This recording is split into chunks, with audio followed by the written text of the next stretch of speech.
It probably would not surprise you if I told you that most people simply just do not do enough to get good results when it comes to getting in shape. Don't get me wrong, you don't have to live like an absolute reptile or a bodybuilder to get in shape. I don't. I think I look okay, and I've coached people for 7 years to do the same thing. And this is basically the difference between the people I've worked with that got shite results and the people I've worked with that have gotten good results. So what you can do is rate your own effort against what it takes to get good results here, according to a personal trainer who's been working with people online for 7 years and has also gotten in shape himself. Or you can just say, fuck you, Barry, I'm not doing what you tell me. Go and chew on the fucking skirting board. Maybe I will. For those of you that decided to stay, let's get into it. The people that get shit results, they often just make good choices with food. You might be thinking, Barry, surely that's a good thing. It is, don't get me wrong.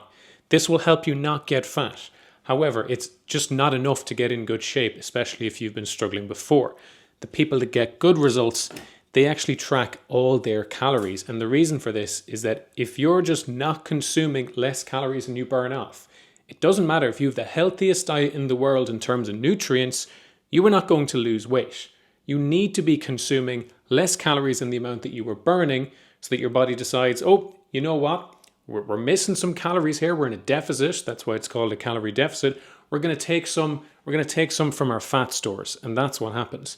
If you overeat calories with healthy food, you will gain fat.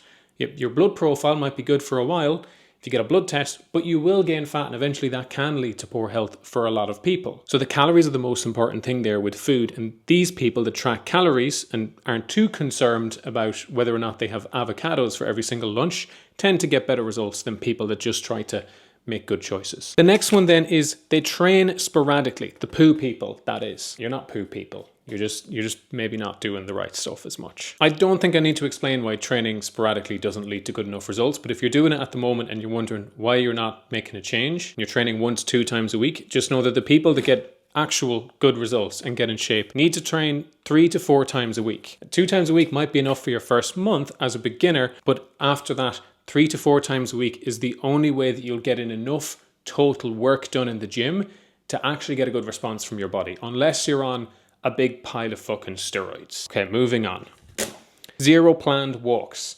Little do people know, NEAT, or the non-exercise activity, NEAT stands for non-exercise activity thermogenesis, that's a big word like marmalade, actually accounts for a fairly big component of the amount of calories you burn a day. I'll put it up here on the screen. You have BMR, you have the calories you burn from food, the calories you burn from exercise. The calories you burn from non-exercise usually burns more calories from the calories that you burn from exercise. So planning in walks and getting your steps up makes a huge difference for how easy it's going to be for you to lose fat and get in shape.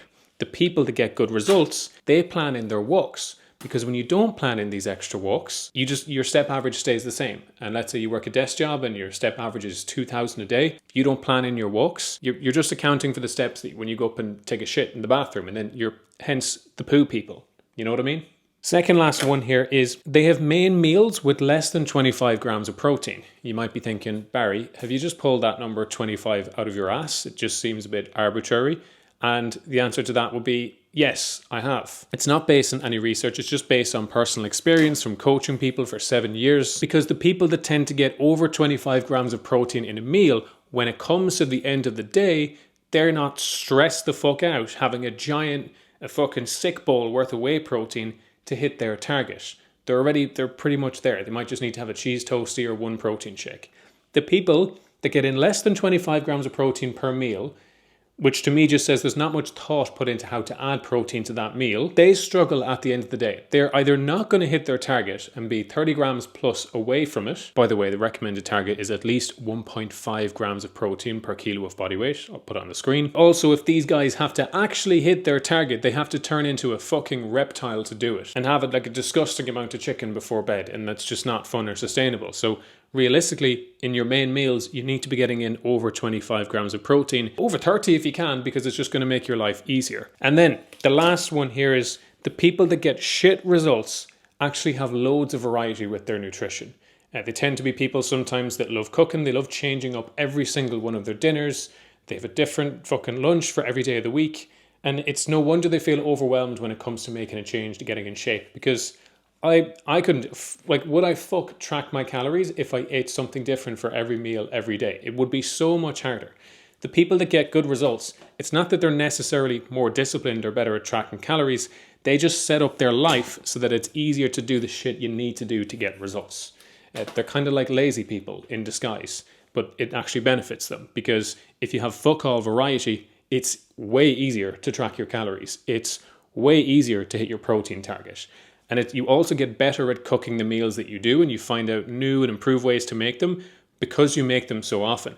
If you're having loads of variety and you're trying new things all the time, you're just eating fucking burnt food and okay, maybe you're not, maybe that's just me, but you get the point. Now you might be looking at this and think, Barry, I kind of need more detail than this if I'm actually going to make any real changes. And so this video isn't really giving you a full plan. I have made a video, however, where I go through going from 17% body fat all the way down to 8% body fat and the exact things that I did to get there. I'll just throw it up here so you can have a look at that and you'll have some more actionable advice off of that video.